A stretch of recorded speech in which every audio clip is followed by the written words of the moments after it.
Fairly early on in my life, I realised that most of my favourite games were made in Japan. As I've mentioned before, I grew up playing a lot of JRPGs like Final Fantasy X, Dragon Quest VIII, Kingdom Hearts, etc., and that shaped a lot of my gaming taste. Alongside a healthy influx of Capcom and Konami games growing up, my fate was pretty much sealed. As I grew older, I started to learn about all the games that just never got released outside Japan, or at least never got released in Europe. The most infamous Japan-only games would probably be Mother 3, and the early Fire Emblem games, and Fatal Frame 4 is a bit of a soft spot for me. But once I learned about all these games that only came out in Japan, it got me wondering, what was I missing out on? Not a huge amount as it turns out, not by the time I had access to the internet. Since the PS2 days, we usually get most of the big budget games made in Japan. It sometimes takes a while though. I'm writing this 2 days before Disgaea 6 comes out in Japan, and several months before it comes out in the UK. But what interests me more is games that are popular over there that we've barely even heard of. If you look at the top selling games in Japan in any given year, you'll see largely the same kind of stuff, just without some of the big ticket Western games like Call of Duty or Gears of War. The latter of which is probably because the XCOM completely tanks in Japan. It's actually hilarious and kinda sad. The lineup of games is largely the same, just with some games I've never really heard of. Like, I still have no idea what the fuck a yokai watch is, but that just might be a me thing. But even today, it does take some time for some big budget Japanese games to make waves in the Western markets. Yakuza was an infamous case of this, being a largely unheard of and niche series over here, until Yakuza 0 blew the lid off everything and now even normal people are making Dame Dane memes. A lot of these series have been on my radar for a while now, and a lot of them I've just never gotten around to playing for one reason or another. But there's a big one that I've played a lot of, and one that really encapsulates the big in Japan vibe to me. Monster Hunter. Hey, I'm Heather, and welcome to Retro Relapse.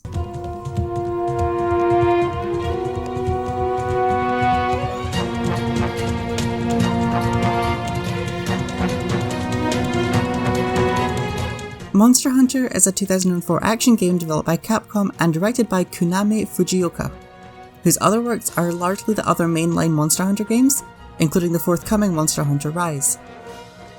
The game started development as Capcom was pushing into the PS2 network capability, probably following the roaring success of Square's Final Fantasy XI. There was a clear push for online console gaming, especially after Halo 2's multiplayer became the envy of PS2 stands everywhere. Capcom funded the development of 3 network-focused games in the hopes that at least one of them would break 1 million copies sold. Those 3 were Auto Modelista, Resident Evil Outbreak, and don't worry, we'll get to that some other time, and of course, Monster Hunter. Auto Modelista would not pass that 1 million mark, but the other 2 eventually would.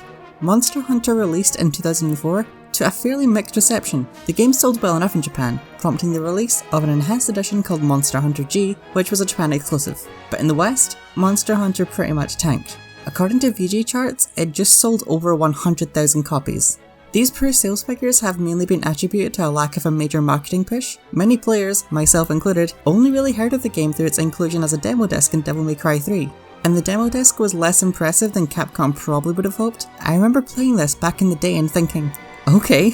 And the reception to magazines wasn't any kinder, sitting at 68% on Metacritic. Critics largely enjoyed the graphics and the social elements, but many criticised the control scheme and said that it had little to offer to solo players. Monster Hunter is from what I called Capcom's golden age. Between 2001 and 2006, the company were just churning out classic after classic. This is the period that brought us everything from Devil May Cry to Haunting Ground to God Hand. Not all of them were great or even successful, but there was a real creative flair in Capcom at the time, and I really wish it still had it. Monster Hunter makes a strong first impression with a flashy opening cinematic before dumping us in, well, a very bland main menu. From here you can mess about with a bunch of options and start your monster hunting adventure. The character creation feature isn't anything to write home about, and it's nothing compared to what later games would become, but it is an appreciated feature and honestly makes this whole journey feel far more personal than it otherwise would have. You choose your name, gender, hairstyle and colour, and choose from an actually very nice array of skin tones. What's your excuse now, Sims 4? And then we wake up.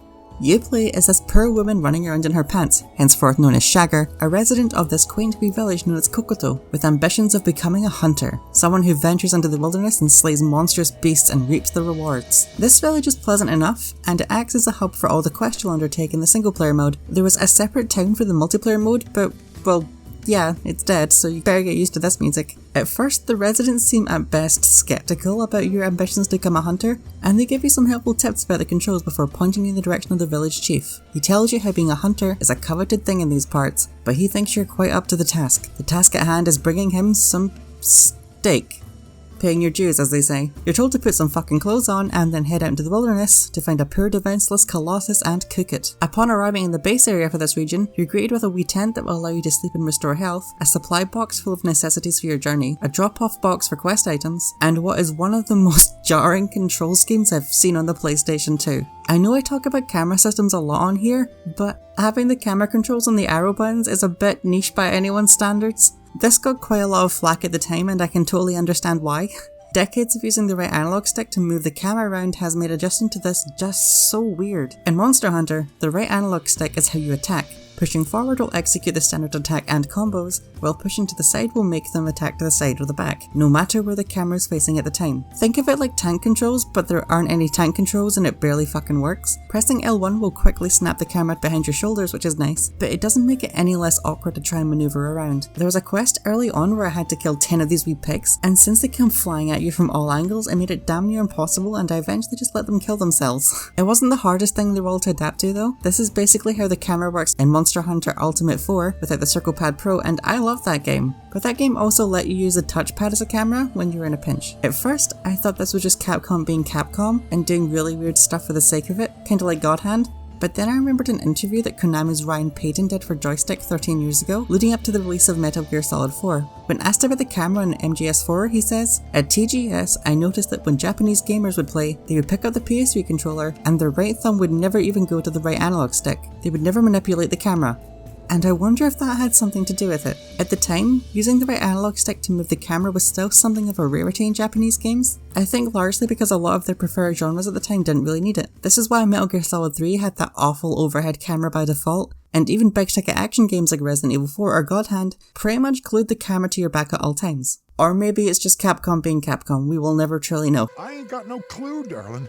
Either way, you do get used to it after extended play sessions. It'll never feel as natural as using the face buttons to attack and the right stick to control the camera, but it is doable. You're given the starting sword and shield, and once you finally arrive at your first monster, you realise something. Monster Hunter is heavy. Everything in this game feels like there's some real weight behind it. Whenever a huge monster walks, it feels like there are just mountains around you crashing to the ground. Rolling is so base heavy that you can almost feel the impact on your shoulder. The animations on the larger weapons, like the greatsword, takes so long to wind up, but my god, when they connect you can feel it, you know? The way the blood splats off the monsters as they careen from your attacks just makes everything feel really crunchy and super satisfying. And after murdering these poor herbivores, you need to skin them by standing over them and pressing the X button. This is one of the more iconic parts of the Monster Hunter series to me. Just the image of some goofus standing over a dead Shoggoth picking bits of its teeth out, and you'll be doing a lot of that. Every enemy that's killed needs to be carved before you can collect a reward from it, and these corpses are on a time limit. You have a very narrow window to carve the corpses after they're dead, and if you're surrounded by living enemies still trying to gnash away your face, you might actually miss some corpses. In a way, this is somewhat disappointing because it would really be pretty neat to see a trail of destruction you've left in your wake, but I can also see the reasoning behind it. You need a little bit of risk for your reward, and this is a good way of getting that across. The items you gain from monsters are used for a variety of things, mainly crafting, but more on that later. But one weird quirk is that some monsters will drop raw meat, which you can either turn it into a rare steak or a well done steak, the correct steak by the way, by playing this little minigame where you had to press the X button just after, but not too just after, a jaunty wee tune stops playing, and if you time it incorrectly you get a burnt steak. Apart from the fact that I'm shite at this, and can never get the timing right, this is where I realised that Monster Hunter was weird in a very 2004 Capcom way. But I've played the other games Monster Hunter has always been weird, and by the time you're sending out squadrons of bipedal cats to kill monsters in Monster Hunter World, this one just kinda seems tame in comparison. So you put the steak in the box, roll around for a minute, and the village chief is so impressed with your culinary skills that he lets you do some proper quests, which are 5 errands you have to do before he'll let you go on any real hunts. This felt weird at first because, well, of course it does, I'm here to hunt monsters, not collect mushrooms. But it all still feels very satisfying. You do these low urgency errands like making potions or gathering fish because you're a noob, you're just some dork. You show up at the village chief's house one day hey, let me be a super badass monster hunter. And he says, sure. But go collect 10 mushrooms first, because you gotta prove yourself. Sure, you might come across some animals in the wilderness, but they're mostly just chilling, trying to get a drink from the river and minding their own business. Apart from this pig, he's a dick. But you're not on an epic quest just yet, you're the errand meal for the first wee bit of the game, and it has an almost Shire-like quality to it. You know how every fantasy book or film or game starts out with you and just being some dork on a farm getting ready for the festival or whatever? It's a bit like that in a way. It starts off slow, giving you low-risk quests before it eventually hits you with the big guns. And when it does hit you with the big guns, it feels great, because while all this stuff about you becoming a hunter and starting out doing menial tasks for chump change that won't even buy you a pickaxe, it's all just window dressing and build up. Sure, the game says you need to do this quest to help the cook or whatever, but Monster Hunter isn't about the story, it's about killing monsters.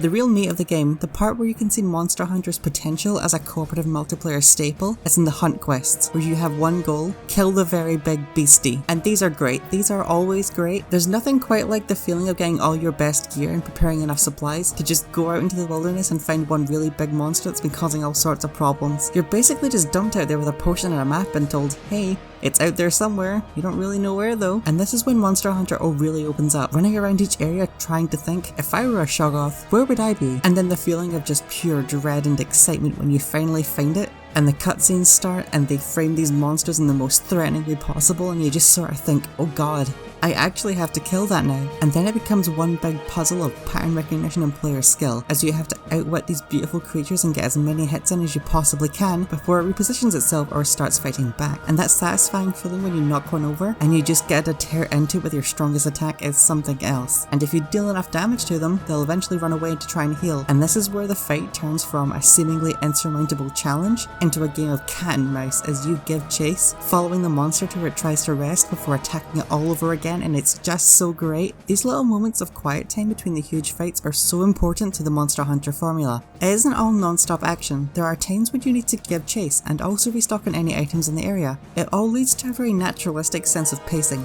You're never fighting for too long, and you never get truly overwhelmed by the beast in front of you. This is the gameplay loop that Monster Hunter built its brand around. Taking down these huge monsters with outrageous HP values just never gets old. You'll need to keep track of a few things though, because these monsters' bark is just as big as their bite, and just a few wrong moves or greedy attacks will send you back to the starting zone with a reward penalty. You see, in order to stop yourself from just steamrolling enemies with your powerful swords, the sharpness level will degrade over time. In order to replenish this, you'll need a handy supply of whetstones, which you can use once the monster retreats. Or, if you're a real mad lass, you can use them during the fight itself if you time it right, rolling out of the way at the last second with your well-sharpened blade ready to do some damage. And when it's finally over, when the 20 plus minutes have passed, and you finally made that monster as dead as Thatcher, and the camera looms over as it dies and you get to carve the corpse, that is Monster Hunter. That is the dopamine hit. That is the feeling that has seen many people put hundreds if not thousands of hours into individual entries in this series for 17 years. And I think it's important that these quests are actually relatively sparing.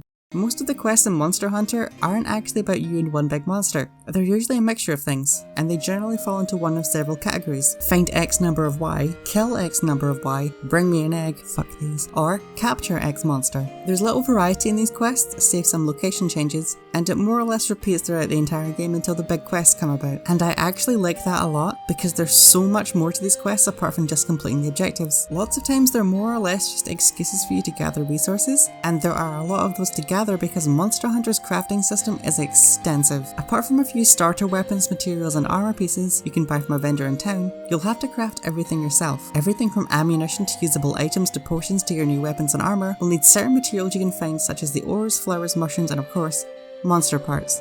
This puts the onus of progression squarely at the feet of the player. You'll never be able to just buy better weapons, so if you want that stupid sexy greatsword with the green sharpness, you're gonna have to put in the work for it. This does mean that your character will often look like your dad's picture from the 70s, but this bit by bit progression is one of Monster Hunter's initial hooks. You'll get such a pittance from quests that these upgrades might only come after 2 or 3 quests, and when you finally get them it feels great. Swinging around that flashy sword with your newly acquired big dick and/or hammer energy never stops being a wonderful feeling. You'll end up having to replay quests a lot though, which just goes to show how much of a multiplayer focused game Monster Hunter really was.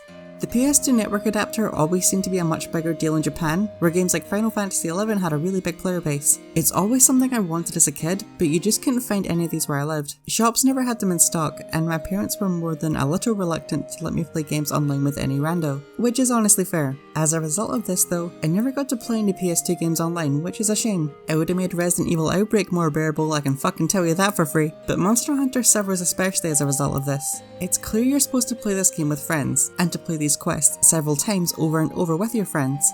But since that's now literally impossible outside of private servers, often Monster Hunter feels like a grind. But let's be honest here, Monster Hunter is still a grind. Like, it's a fun grind. I'll grind away at Monster Hunter World for hours, largely because I can group up with friends or randos and just have a great time. And I'm sure Monster Hunter would have been just as fun with a bunch of losers who want to grind out Kilby Horns or whatever. I still don't think it would save Outbreak though. It's still fun. It's definitely more enjoyable than I expected it to be. I actually found myself getting engrossed in Monster Hunter, which is rare for a Retro Relapse game. That's entirely my fault, of course. I never really picked stellar games to play in this channel, but Monster Hunter genuinely had me hooked. But it wasn't always like that, mind. I did start to sour on this game past a point, and there's definitely some PS2 stink on this thing. Some monsters have just outrageous attacks that can stunlock you to the point of frustration, and the long tedious walk back to your previous location after you die always sucks. It also feels like combat is pretty unbalanced and you don't really have the required maneuverability to fight some of these things. This pack of bulls was by far the worst for me because they will attack you from all angles, and without a lock-on function or the ability to change the camera while moving, it made this the most frustrating part of the game for me. That camera screwed me out of more than a few kills, and the overall lack of combat depth did start to grate on me after a bit. I almost gave up at one point, roughly when these fucking sandshark dickheads reared their heads, and I also realised that it was going to be borderline impossible to kill this thing with my current weapon. It was then that I realised that I had to meet Monster Hunter on its own terms. This isn't a game you're supposed to blitz through. It's a game where you're supposed to experiment. You're supposed to try a bunch of different weapons. You're supposed to replay things a bunch of times to get upgrades. And you're supposed to just embrace it and have fun with the core mechanics. And I did. Suddenly I stopped caring about not being able to hit the boss, and thought of it as a puzzle. So I'll need to do X, Y and Z in order to put a dent in it. What do I need to do to get there? And this sent me off on an adventure, completing quests and making sure I squeezed every little herb and mushroom and ore out of these playthroughs as possible. And after all that time, when I finally put this oversized chicken in the fucking ground and yeeted these sand sharks into the sun, it felt amazing. It's the small victories in Monster Hunter. Even getting the weapon you want can be a complex process of killing so many monsters and digging in certain spots, and looking up online tech trees to figure out which route you need to go down and exactly how many items you need to get there. It led to me trying out all the different weapons. Surprisingly, some of them still feel remarkably similar to how they do in Monster Hunter World. I'm a sword and shield and longsword player, by the way, judge me. But this style of gameplay isn't for everyone, of course. Many will find this grindy and repetitive, and it is. But if you let yourself get swept up in it, you'll lose dozens of hours in this world. I came to really appreciate the game's gorgeous graphics. This is one of those late PS2 games that really showed what the console was capable of. Some of these far off vistas are just beautiful to look at. Standing in the hill zone and looking across the river at the monsters just chilling, or walking through the foggy swamp and just soaking in the untouchable atmosphere, really makes Monster Hunter feel like a special experience. And all the while, the soundtrack ranges from calm and soothing to bombastic and exciting.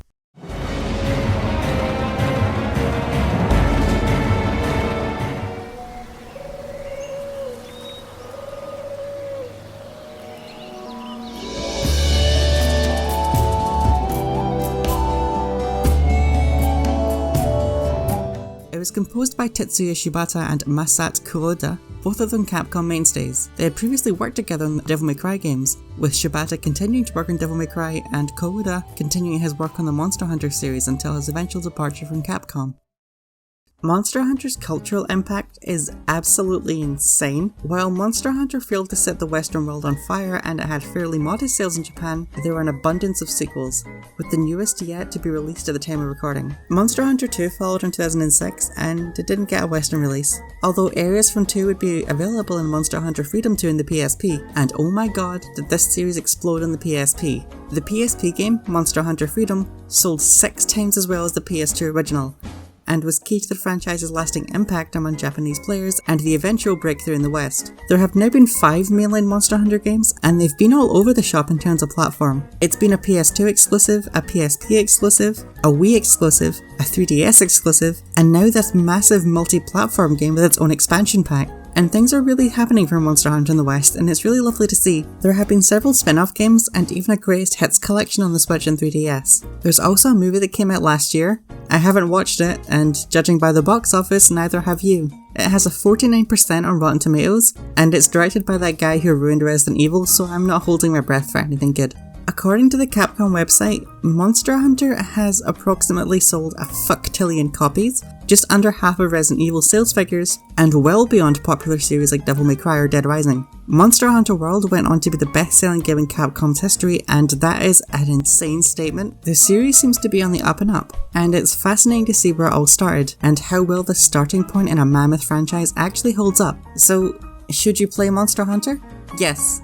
Absolutely. If you enjoy the later Monster Hunter games, it is 100% worth going back and seeing where all this madness started. It doesn't have everything that makes the later games charming. I miss the Palicos personally, but you can absolutely see the beginnings of that charm and charisma just oozing through this game. Monster Hunter is still good, even 17 years later. Maybe it's even great, it's hard to tell. It puts into perspective just how little the series has changed over time, but also how little the series needed to change over time. Despite all the things the later games in the series would introduce, Monster Hunter is surprisingly feature complete all things considered, and well ahead of its time. Hey, thanks for watching. I'm really happy with how this one turned out, and it's nice to play a good game for once. If you enjoyed this, please be sure to subscribe, like, comment and share it around. If you have any suggestions for games to cover, please feel free to leave them in comments. Follow me on Twitter and Twitch at BantsFerdinand. I'm Heather, and I'll catch you later.